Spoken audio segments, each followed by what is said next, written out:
Et à 7h20 sur Europe 1, Dimitri Pavlenko, c'est l'heure de l'édito éco. Bonjour Agnès Verdier-Molinier. Bonjour Dimitri, bonjour à tous. Agnès, les élections municipales sont dans 3 mois et à Paris, donc les listes se mettent en place, ça bouge beaucoup. C'est l'occasion de faire le point sur la gestion de la capitale.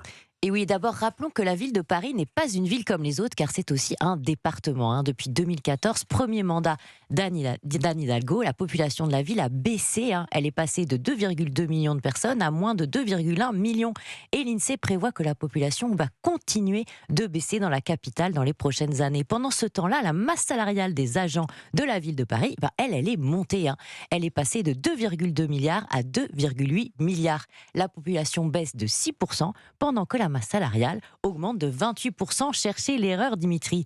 Il faut dire que les agents de la ville de Paris étaient moins de 50 000 en 2014. Ils sont presque 53 000. Si Paris était d'ailleurs aligné sur Lyon en termes de personnel, la ville économiserait un peu moins de 1 milliard d'euros par an avec 15 000 agents en moins. Alors la dette de Paris a également augmenté.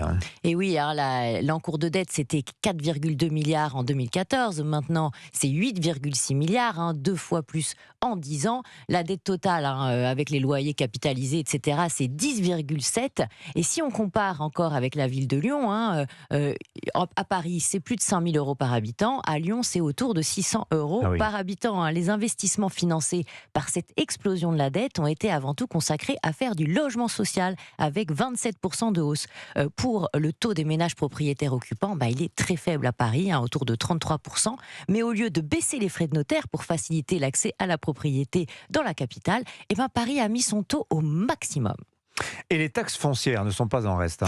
Paris est la plus grande ville de France qui a connu la plus forte hausse de sa taxe foncière entre 2014 et 2024. On est passé de 8,37 de taux à 20,5.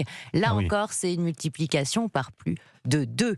Rappelons quand même que la maire avait promis pendant sa campagne des municipales 2020 de ne pas augmenter les impôts. Elle appelait ça le gel fiscal. Alors, certains diront que malgré cette hausse, la ville de Paris reste une des villes où le taux de la taxe foncière est le plus bas de France. Bon, à juste titre, mais en fait, comme c'est pas le même prix du mètre carré, la taxe foncière, elle est quand même plus chère à Paris. Donc, si on fait le bilan dette et fiscalité qui explose, masse salariale qui monte quand la population baisse, le bilan de la gestion de la capitale est clairement mauvais. Signature Europe 1, Agnès Verdier-Molinier. Il faudra refaire d'autres grandes villes comme ça, c'est très intéressant. Oui, on le fera. Avec plaisir. Merci beaucoup Agnès.